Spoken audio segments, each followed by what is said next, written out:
May adlaw sa tanan. So may sugot ako puzzle nga konektado ni sa miyagi na akong video. Kini nga puzzle basa ni dire sa Juan kapitulo 14 bersikulo 8 ug 9. So daghan pa dani ang naguna-huna ba nga unsa maggiday ni? Unsa magibut pasabot ani? 1:14, 8 ug 9. So ato ni basahon nandire. Si Felipe mingon, Ginoo, ipakita kanamo ang amahan ug kini igo na alang kanamo. Si Jesus mingon, dugay na ko ninyong kauban Felipe. Ug wala pa gihapon ka makaila kanako. Kadtong nakakita kanako, nakakita usab sa amahan. Nganong mingon ka ipakita kanamo ang amahan? Wala ba ka motuo nga ako nahiusa sa amahan ug ang amahan nahiusa kanako? So mong ibot pasabot ni Jesus nga silang duha usa ka person. So katong pa nakikita sa video bahin sa 1:10:30. So nato sa previous nga video nako pwede ni pangitao no. So kini ato ni hisgutan. So unsa may hibaluan sa mga apostoles ni Jesus? So muna yung tanaha ba? Unsa may hibaluan sa mga apostoles ni Jesus? Doon na sila kamatuoran nga nahibaluan. Atong basahon ni naani sa Exodo 33:20. Exodo 33:20. So isina ni si Moises direktang nakigistorya sa Dios. So direkta siyang nakigistorya sa Dios. Ug mo ni ang gisulti po ni Moises daw parehas lagi sulti gusto ni Felipe no ingon dire 18 sa 18 giisugot dire mo nang ingon ni Moises dayon siya miingon palihog pakita ako sa imong himaya.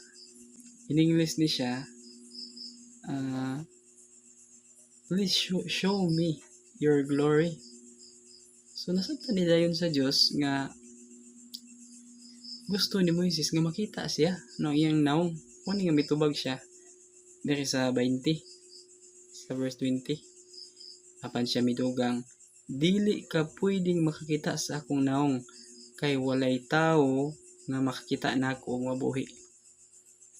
So kay ba mga apostoles ni Jesus ani nga di pwede nga makita ang naong sa Dios. Oo. Ug nausa ba nga kamatuoran? Wala. Kay si Jesus mismo nagpatin-aw niini nga nasa Juan 6:46. Juan 6:46. Yun si Jesus. Walay taong nakakita sa amahan, gawas nako nga gikan sa Dios. Ako lang ang nakakita sa amahan. So di gid pwede, no? Di gid pwede nga makita ang Dios. So, request ni Felipe, higit pwede. So, may but pasabot di ay ni Jesus, nga ingon man siya nga, siya nga nakakita kanako, nakakita na po sa amahan. Nga, basa diri sa Juan 1:18. Juan 1:18. Si Juan ka pa nang nagsulatan ni. Ingon diri. Sukad masukad, wala pa'y tao nga nakakita sa Dios. Ang bugto nga anak nga usa ka Dios kinsa ana sa kiliran sa amahan mao ang nagpatin-aw kaniya. So kinsa man ning bugtong anak sa Dios nagpatin-aw kaniya? Syempre si Jesus. So dili gyud makita physically ang dagway sa Dios. So unsa paagi si Jesus nakaingon man nga katong nakakita kanako, nakakita pod sa amahan. So, in reflection, no, sama sa usa ka panultihon, like Father, like Son. So, mao ni ang gidugang og sulti ni Jesus, no? Kung masabtan nato imong punto ha. Mabasa ni diha sa Juan 5:19. Si Juan lang gyud nagsulat, ha? Juan 5:19 ingon. Busa si Jesus mingon kanila, sa pagkatinuod, sultihan ko kamo. Ang anak dili makabuhat og bisan unsa sa iyang kaugalingong pagbuot, kundili kun unsa lang ang iyang nakita nga ginabuhat sa amahan. So mo ni no ang punto. Si Jesus dili makahimo sa iyang kaugalingong pagbuot.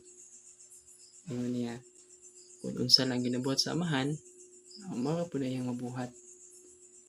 Kung unsay sugo sa iyang amahan, kung unsay kabubuton sa iyang amahan, kung unsay goal sa iyang amahan, mao po na iyang ginahimo.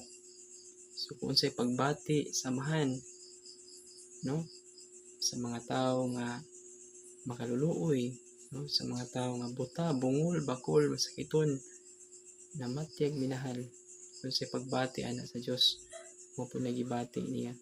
So sa ingana ang paagi samag nakita, no, dili literal kundi kun unsa ang iyang kinaiya, kun unsa iyang kinasulokang pagkatao, makita ang mga hiyas ni Hesus, makita diha ni ana kun unsa pud ang hiyas sa amahan. So mo ni ang explanation, dili literal nga panagway nga makita.